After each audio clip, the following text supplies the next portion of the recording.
오늘 정신교회에 오신 여러분들을 진심으로 환영합니다.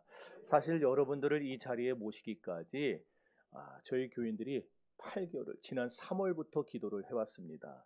그래서 그런지 오늘 여러분들을 뵈니까 한 분 한 분이 너무 소중해 보입니다.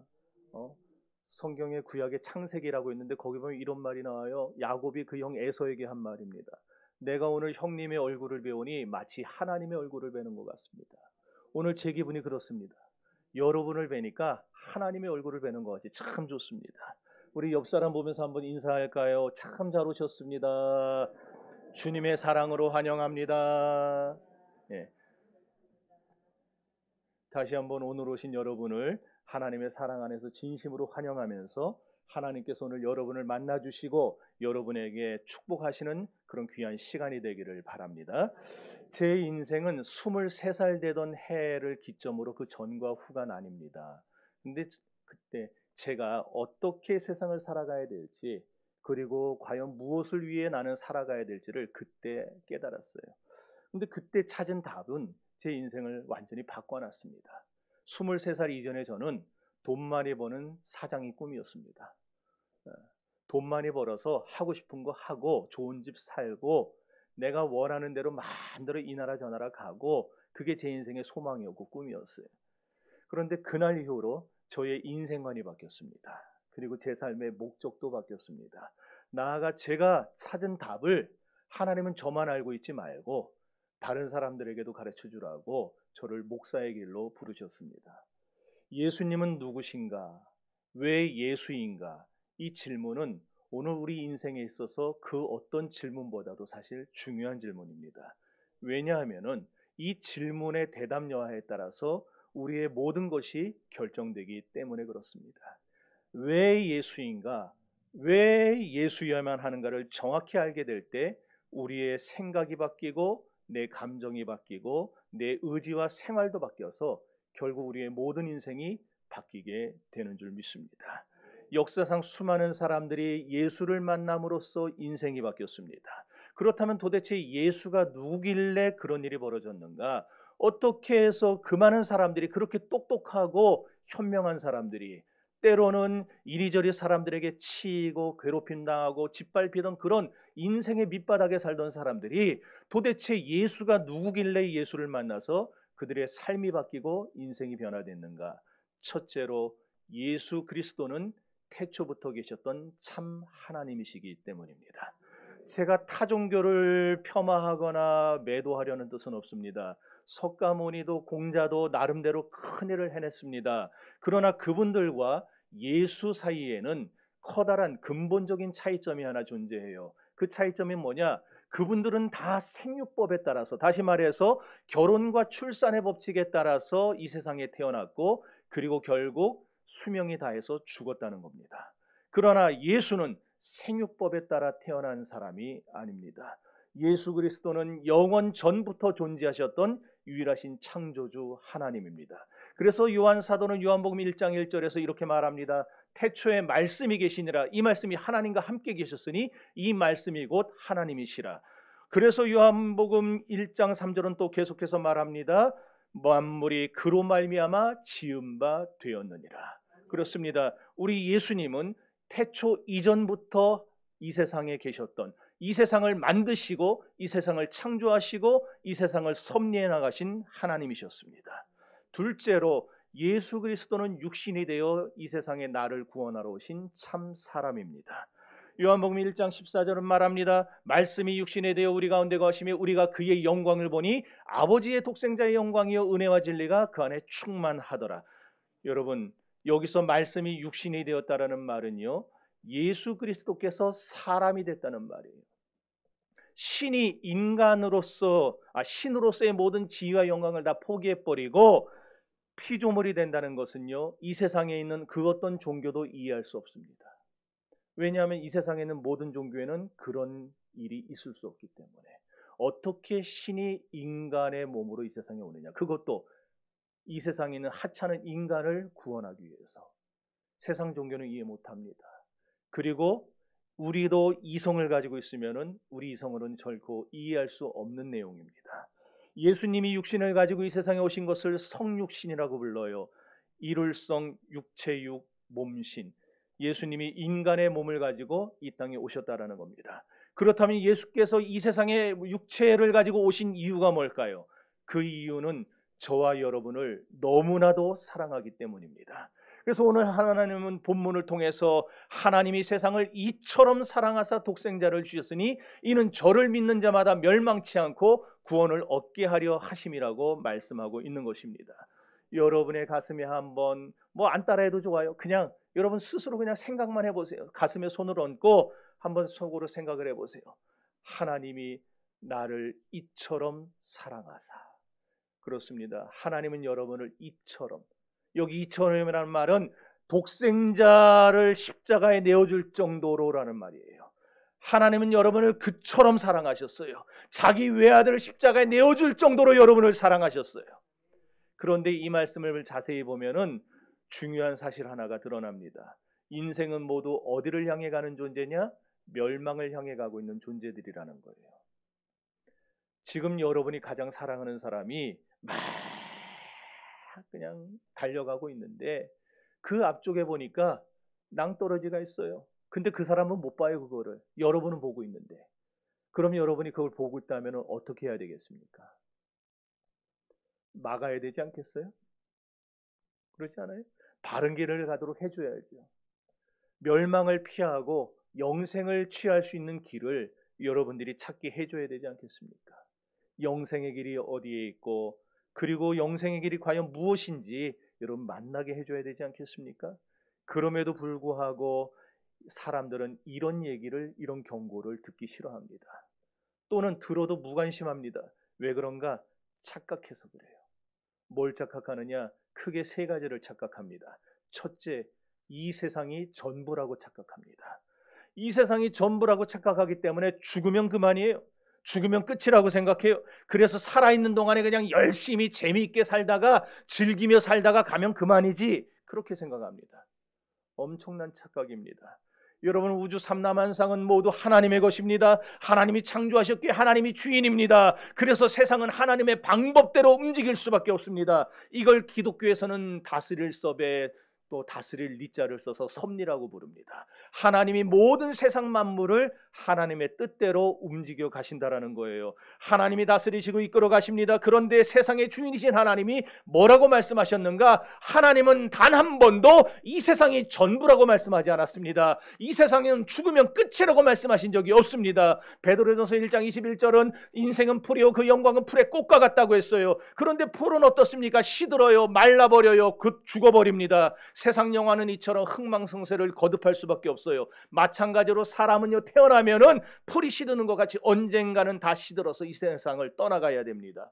떠나기 싫다고 끝까지 남고 싶다고 남을 수 있는 세상이 아니라는 거예요. 제가 어렸을 때 저희 형하고 태권도장을 다녔는데 저희 집은 신림 4동이었고 태권도장은 신림 1동 저 신림 사거리 그 근처였어요. 거리상으로 한 2km 정도 됩니다. 요즘 2km 되는 태권도장 보내는 분은 없겠지만 우리 때는 그랬어요. 그 거리를 형하고 가는데 중간에 얼마나 날씨가 추운지 갔다 오다가 또 어렸을 때는 어때? 태권도 하는 애들은 옷 입어요? 속에다가? 안 입잖아요. 태권도복만 입고 다니지. 얼어 죽는 줄 알았어요. 얼마나 추운지. 집에 오는 중간에 공사장이 있었어요. 공사판에 인부들이 다 이렇게 드럼통에다가 불을 펴놨습니다.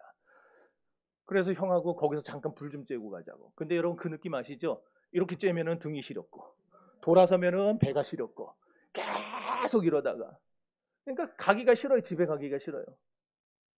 그런데 형이 그러는 거예요. 가야 된다고. 늦으면 엄마한테 혼난다고. 그래서 어쩔 수 없이 끌려가지고 다시 집으로 갑니다. 근데 막상 집에 들어갔더니요. 세상에 공사장 그 겹불은 저리 가라는 거예요. 이불에 들어가서 아랫목에 이불 뒤집어 쓰고 누워있으니까 배도 안 시렵고 등도 안 시렵고 다 따뜻합니다.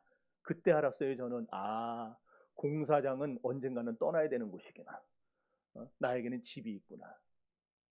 여러분, 이 세상은 공사판 겹불과도 같은 거예요. 지금은 너무 좋아 보이지만, 지금은 따뜻하지만, 그러나 반드시 떠나야 될 시간이 옵니다.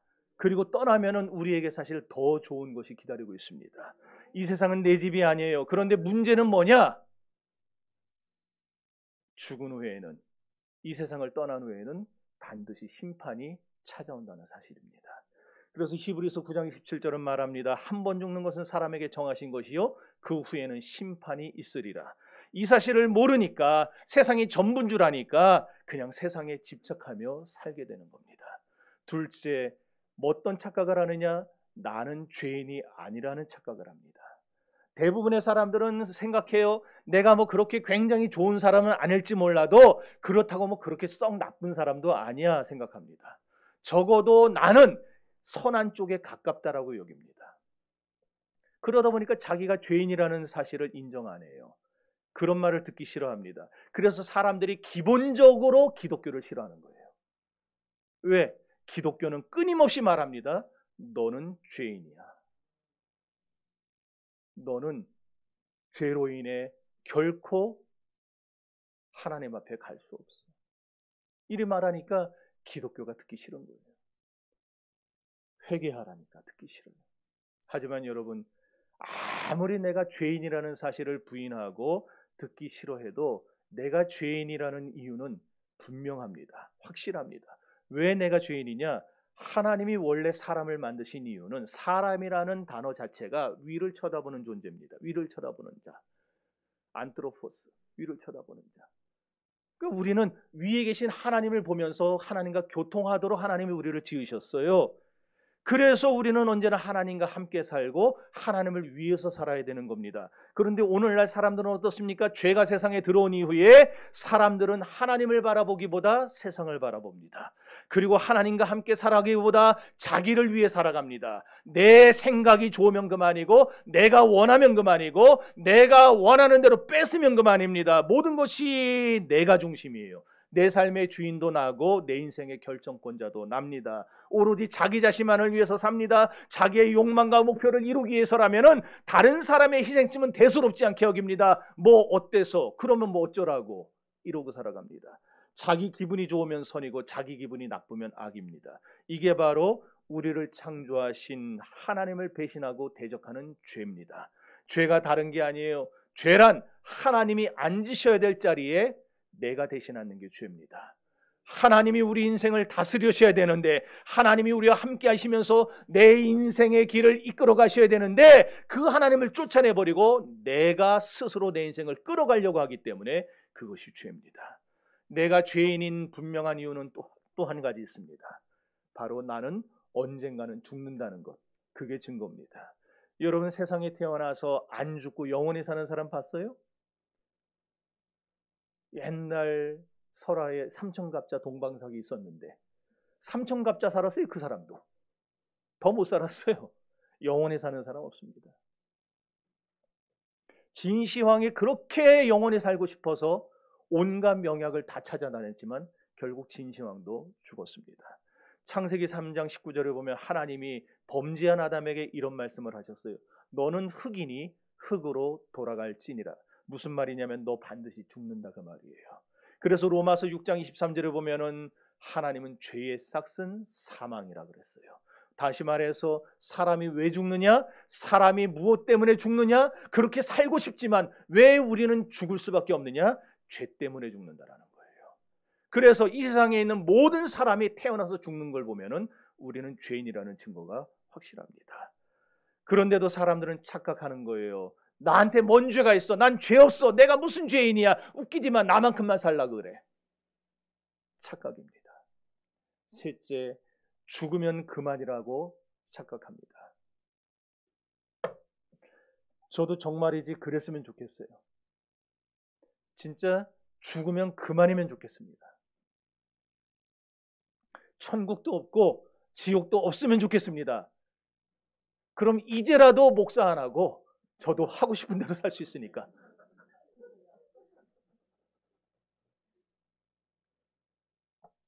하지만 천국과 지옥은 분명히 있습니다. 저더러 그렇게 묻는 사람이 있었어요. 천국 가봤냐? 지옥 가봤냐? 그럼 저도 할 말은 없어요. 제가 못 가봤다 그러니까 그러더라고요. 근데 천국과 지옥이 있는 거 어떻게 확신하냐 그래요. 여러분, 성경이 그렇게 말씀하기 때문입니다. 물론 여러분 이 말을 들을 때 아멘하는 사람들 믿는 사람들이에요. 그렇지 않은 사람들은 그게 뭐야? 이럴 수 있습니다. 그런데 왜 성경에 그렇게 쓰여 있기 때문에 제가 믿느냐? 성경 말씀은 지금까지 99% 이상 실제로 이루어졌고 또 지금도 이루어지고 있습니다. 딱 하나 남았어요. 뭐만 남았느냐? 예수 그리스도께서 반드시 이 세상에 다시 오실 것.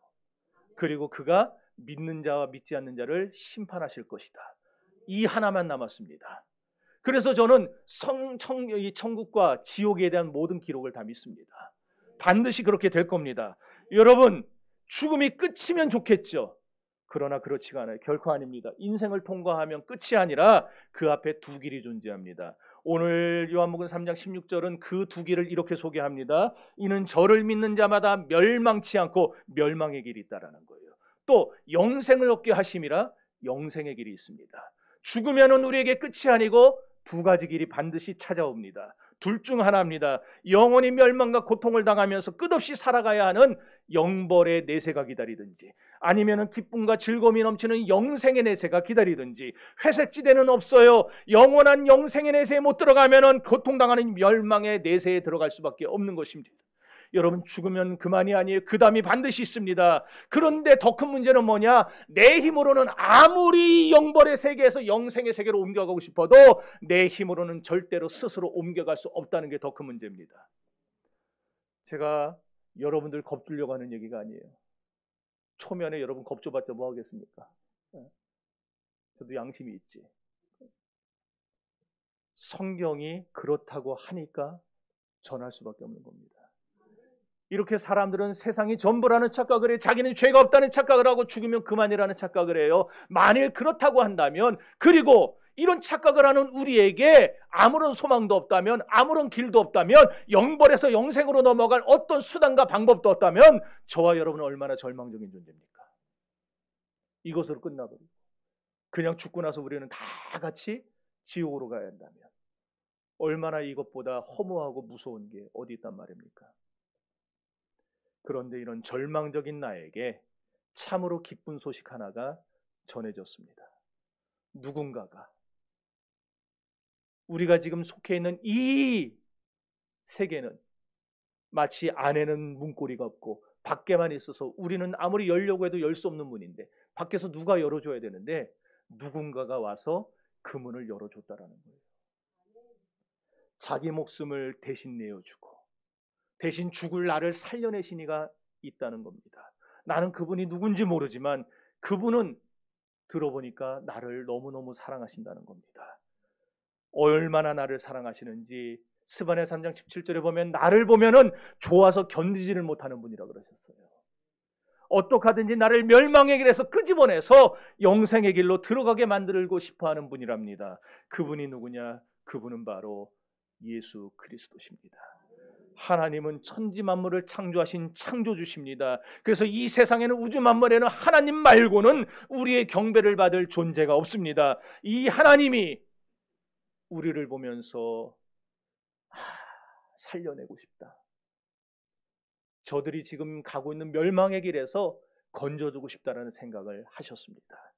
그래서 어떻게 해서든지 멸망으로 가지 않고 영생으로 들어가기를 바라는 마음에서 답을 찾지 못하고 길을 찾지 못해 헤매다니는 저와 여러분을 살리시려고 자기의 하나밖에 없는 아들 독생자 예수 그리스도를 세상에 보내셨어요. 외아들을 세상에 보내 내 죄를 대신 짊어지시고 그리고 내 영혼을 구원하게 하신 겁니다. 다른 이유가 없습니다. 단 하나입니다. 나를 사랑하신다는 그 이유 때문에. 나를 사랑하기 때문에 예수님은 모든 영광을 다 버렸습니다. 신으로서의 영광과 신으로서의 권리와 신으로서의 모든 특권을 다 내던져버리고 예수님은 이 세상에 인간의 몸으로 오셨습니다. 여러분, 우리가 흠과 티가 있으나, 다시 말해 죄가 그대로 있어서는 결코 천국에 들어갈 수 없습니다. 그런데 아무리 우리가 씻어봐야 이 점과 흠과 티는 사라지지 않아요. 다시 말해서 우리의 죄는 우리의 스스로 씻어낼 수가 없다는 말입니다. 그래서 소망이 없어졌다고 말씀드렸어요. 그래서 하나님이 대신 그 소망의 길을 찾아주기로 한 겁니다. 당신이 직접 대안이 되어주시고 당신이 직접 우리의 소망이 되어주시기로 결정하신 겁니다. 그 결과 예수를 보내 우리의 흠과 티를 다 도말하시고 덮어버리시고 없애버리고 우리를 구원한 겁니다. 여러분, 우리의 옷에 더러운 게 묻으면 여러분 앞에 보일 수밖에 없어요. 내 심령에, 내 양심에, 내 영혼에 때가 묻고 흠이 묻으면은 뭘로도 안 지워지니까, 아무리 하이타 있어도 안 지워지니까 다 드러나 보일 수밖에 없어요. 이대로는 못 가요. 그래서 하나님이 어떻게 하시냐? 덮어버리기로 하실 거예요. 덮어버리면 안 보이니까. 들추면 보여요. 들추는 건 누가 하느냐? 마귀가 자꾸 해요. 야, 니까짓 게 무슨 교회를 다녀? 너까짓 게, 아이고, 야, 네가 교인이냐? 네가 예수 믿는 자냐? 웃기는 소리 하지 마라. 마귀는 자꾸 우리를 들춰요. 보게 해요. 그러나 하나님은 덮어줍니다. 우리의 죄가 주홍 같을지라도 눈과 같이 이어질 것이요 너희의 죄가 진홍같이 붉을지라도 양털같이 되리라. 하나님 우리의 모든 걸 다 덮어버려요. 그래서 예수를 보내 덮어버린 겁니다. 인간의 몸으로 오신 예수님은 당하지 않아도 될 모욕을 당하고 조롱을 당하셨어요. 종국에는 십자가에 달려서 나를 대신해, 내 죄를 대신해 죽어주셨습니다. 그러므로 저와 여러분은 하나님이 나를 사랑하셔서 인간의 몸으로 세상에 오셨다는 이 진리를 믿는 그 자리까지 나아가야 합니다. 왜냐하면 이것이야말로 우리 기독교 신앙의 기준이고 출발점이기 때문입니다. 여러분, 학교 다니실 때 선생님이 체육 시간이 되면은 딱 그러세요. 한 사람 찍어서 기준 그럽니다. 그럼 걔가 어떻게 합니까? 손을 번쩍 들면서 기준 그래요. 그러면은 모든 애들은 다 어떻게 해야 됩니까? 일사불란하게 그 뒤로 쫙 붙어야 됩니다. 오와 열을 맞춰야 돼요. 기준이 그렇게 중요합니다. 기준 정해주자면은 오합지졸들이었지만 기준을 정해주고 나면은 착착 맞게 되어 있습니다. 기독교의 기준은 예수께서 나를 위해, 나를 구원하기 위해 이 세상에 인간의 몸으로 오셨다는 겁니다. 그럼 도대체 이 성육신을 믿는 게 어째서 기독교의 기준이 될 수밖에 없는가? 요한일서 4장 2절과 3절은 말씀합니다. 예수께서 육체로 오신 것을 시인하는 영마다 하나님께 속한 영이요 예수를 시인하지 아니하는 영마다 하나님께 속한 것이 아니라. 그렇습니다. 성육신을 믿는 사람만이 하나님께 속한 영이 될 수 있기 때문입니다. 세 번째로 예수 그리스도는 세상 죄를 지고 가는 하나님의 어린 양입니다. 요한복음 1장 29절에 이렇게 말씀합니다. 이튿날 요한이 예수께서 자기에게 나오심을 보고 이르되 보라 세상 죄를 지고 가는 하나님의 어린 양이로다. 구약 성경에는 어린 양이라는 표현이 자주 등장합니다. 구약에서 말하는 어린 양이란 자기 죄를 용서받기 위해서 하나님께서 대신 제물로 바친, 하나님께 대신 제물로 바친 그런 양을 가리켜요. 그런데 이사야 53장 7절에 보면 이사야 선지자가 말해요. 예수님을 가리켜서 보라 세상 죄를 지고 가는 하나님의 어린 양이라. 이 말씀을 지금 사도 요한이 인용한 거예요. 중요한 것은 이사야는 뭐라 그랬느냐? 예수님이 유대인의 죄를 지고 가는 어린 양이라고 그러지 않았다는 거예요. 누구 죄를 지고 가는 어린 양? 세상 죄를 지고 가는 어린 양. 여기 있는 여러분의 죄를 지고 가는 어린 양. 여기 서 있는 저의 죄를 지고 가는 어린 양. 유대인들은 자기들만 구원받는다고 믿었어요. 자기들만 천국 가고 자기들만 구원받고 이방인들은 왜 만들었느냐? 하나님이 지옥의 땔감으로 쓰려고 만들었다고 믿었어요. 그런데 오늘 이사야 선지자는 말합니다. 하나님은 유대인만의 하나님이 아니라 세상 모든 사람의 하나님이라. 세상 모든 택한 사람의 하나님이라는 말입니다. 따라서 오늘날 이것을 우리에게 적용하면 예수님은 부자의 죄만 용서하는 분이 아니에요. 예수님은 건강한 사람의 죄만 용서하는 분이 아닙니다. 예수님은 능력 있는 사람의 죄만 용서하는 분이 아니에요. 누구든지 예수를 영접하기만 하면 그가 과거에 어떤 삶을 살았던, 그가 어떤 죄를 지었든, 그가 부자든 가난하든 건강하든 약하든 아니면 그가 능력이 있든 능력이 없든 하나님이 예수를 믿는 사람은 누구나 다 구원하십니다. 세상에는 관리비만 수백만 원, 수천만 원 하는 아파트들도 있습니다. 인류 학교 못 나면 낄 수 없는 그룹들이 존재합니다.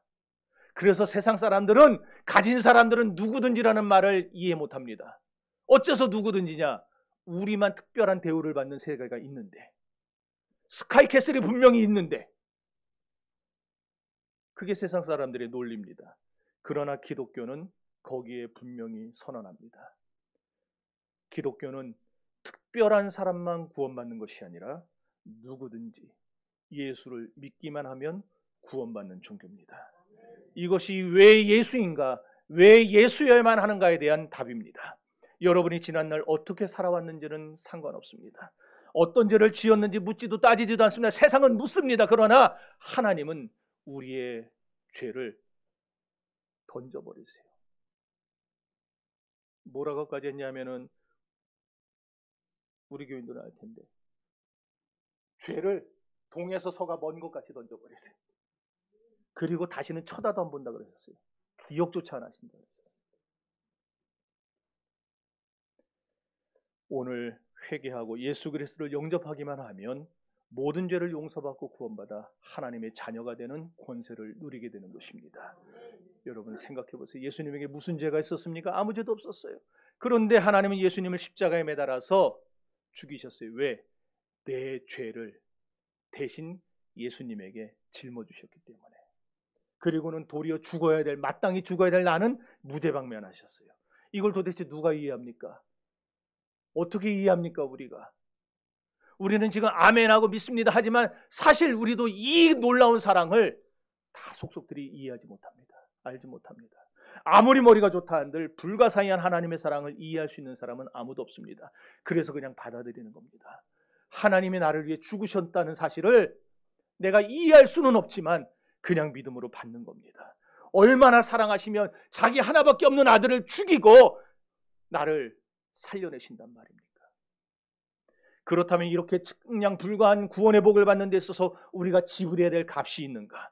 구원을 받기 위해서 우리가 정말 해야 될 일이 있는가? 아니요, 없습니다. 그저 예수를 믿기만 하면 됩니다. 2000년 전 골고다 언덕에서 예수를 찔렀던, 십자가에 못 박았던 로마의 백부장이 예수님이 십자가 달리신 모습을 보면서 이렇게 고백을 했습니다. 진실로 저는 하나님의 아들이었도다. 이 고백이 그 백부장을, 예수님의 허리를 찔렀던 자를, 예수님의 손에 못 박았던 자를 구원의 길로 이끌었습니다. 이스라엘이 광야에서 범죄하여 불뱀에 물려 죽어갈 때에 하나님은 놋뱀을 만들어 장대 끝에 높이 매달아 들라고 하셨습니다. 그리고 너희 중에 누구든지 이 놋뱀을 바라보는 자는 살리라 그러셨어요. 불뱀은 인류를 죄와 사망의 자를 끌고 가는 마귀 사탄 원수를 말하고, 놋뱀은 마귀의 세력을 멸하고 인류를 죄와 사망에서 구원하실 예수 그리스도를 상징합니다. 그러므로 구약 때나 오늘이나 구원의 방법은 똑같다라는 겁니다. 구원의 방법은 단 하나밖에 없습니다. 세상 천하에 예수 믿고 구원받는 것밖에는 구원받을 길이 없습니다. 오늘 여러분이 이 시간 십자가 달리신 하나님의 어린 양을 바라보시면서 여러분을 억압하던 죄의 쓰레기들을, 그 음식물 쓰레기같이 냄새나는 죄들을 다 던져버리시고 주님 앞에 내어 맡기시기를 바랍니다. 맡겼으면 다시 찾아가지 마세요. 그거 찾아가서 뭐에다 쓸 겁니까? 이걸 어떻게 처리하나 고민하지 마세요. 다시는 여러분의 무거운 죄의 짐을 짊어매고 이전을 나가지 마세요. 오늘 여러분의 모든 죄를 다 주님 앞에 맡겨버리고 여러분은 앞으로 남은 인생을 참된 자유와 행복 가운데 살아갈 수 있기를 바랍니다. 그래서 찬송가 369장에 보면 이런 찬양이 나옵니다. 죄짐 맡은 우리 구주 어찌 좋은 친군지, 걱정 근심 무거운 짐 우리 주께 맡기세. 주께 고함 없는 거로 독을 얻지 못하네. 사람들이 어찌하여 아래 주를 모를까. 시험 걱정 모든 괴로움 없는 사람 누군가. 부질없이 낙심 말고 기도드려 아뢰세 이런 진실하신 친구 찾아볼 수 있을까? 우리 약함하시오니 어찌 아니하를까? 근심 걱정 무거운 짐 아니 진짜 누군가 피난처는 우리 예수 주께 기도드리세 아멘. 세상 친구 멸시하고 너를 조롱하여도 예수 품에 안기어서 참된 위로 받겠네. 여러분, 예수 그리스도는 참 하나님이십니다. 예수 그리스도는 참 인간이십니다. 예수 그리스도는 우리 죄를 담당하신 하나님의 어린 양이십니다. 그 예수님이 오늘 이 자리에 초청받아 나온 여러분 한 사람 한 사람을 진심으로 사랑하십니다. 그 사랑은 자기를 내어주는 사랑입니다. 자기 목숨을 대속물로 내어주신 사랑입니다. 여러분, 예수 믿으면 구원을 받습니다. 그러나 예수 믿지 않으면 죄로 인해 영원한 멸망의 자리로 들어갈 수밖에 없습니다. 죽음에는 세 가지가 있어요. 육체적 죽음과 영적인 죽음과 영원한 죽음이 있습니다. 80, 90세를 살다가 죽는 것이 육체적 죽음입니다. 영적인 죽음은 비록 숨을 쉬고 밥은 먹고 세상에서 일어나며 살고는 있지만 하나님과의 영적인 관계가 끊어져 의사소통이 되지 않는 상태를 말합니다. 마지막으로 영원한 죽음이란 끝까지 하나님을 믿지 않다가 육체적 죽음을 당한 사람이 최후 심판을 받아 영원한 지옥에 들어가는 것을 말합니다. 예수를 믿는 사람이나 예수를 믿지 않는 사람이나 모두 다 육체적인 죽음을 겪게 될 것입니다. 그러나 예수 믿는 사람은 육체적 죽음만 겪을 뿐 영적인 죽음과 영원한 죽음은 겪지 않습니다. 그러나 예수 믿지 않으면 영적인 죽음과 영원한 죽음을 피할 길이 없습니다. 왜냐하면 예수만이 우리를 천국으로 인도하는 유일한 길이기 때문입니다. 오늘 여러분에게 저는 예수는 누구인가, 왜 예수인가, 제가 찾았던 인생의 정답을 소개해드렸습니다. 예수 믿으세요. 그러면 여러분과 여러분의 가족이 모두 구원을 받게 될 것입니다. 예수 믿으세요. 그러면 하늘과 땅의 모든 축복을 여러분에게 선물로 주실 것입니다. 예수 그리스도야말로 오늘 저와 여러분이 붙들어야 될 인생의 정답입니다. 오늘 반갑게 참 새 얼굴들이 많이 보입니다. 우리 위성희 권사님 옆에 계시면 장녀예요, 차녀예요? 차녀? 삼녀? 그러면 이름이 정밀한 자매님인가요? 맞나요? 어떻게 할까요? 여기 앞에 앉은 윤혜지 자매님, 지난번에 한번 봤죠? 저 뒤에 아까 김창순 권사님하고 오신 거예요? 황숙희 권사님하고 오신 거예요? 누구요? 아, 이성희 권사님 며느님? 아, 혼자서? 아, 손자도 왔다고? 야, 난 김창순 권사님하고 같이 들어오길래 권사님이 데리고 온 줄 알았어요. 제가 저 뒤에는 태희 엄마 아빠인가요? 네, 우리 김시인 집사님 안녕하세요. 여러분들의 이름을 제가 어떻게 할까요? 네. 지난 8개월간 기도했기 때문입니다. 사랑하는 여러분, 이 아침에 예수를 믿어 인생의 소망을 찾으시고 새 생명을 소유하는 여러분 모두가 되시기를 주님의 이름으로 축원합니다. 다 같이 기도하겠습니다.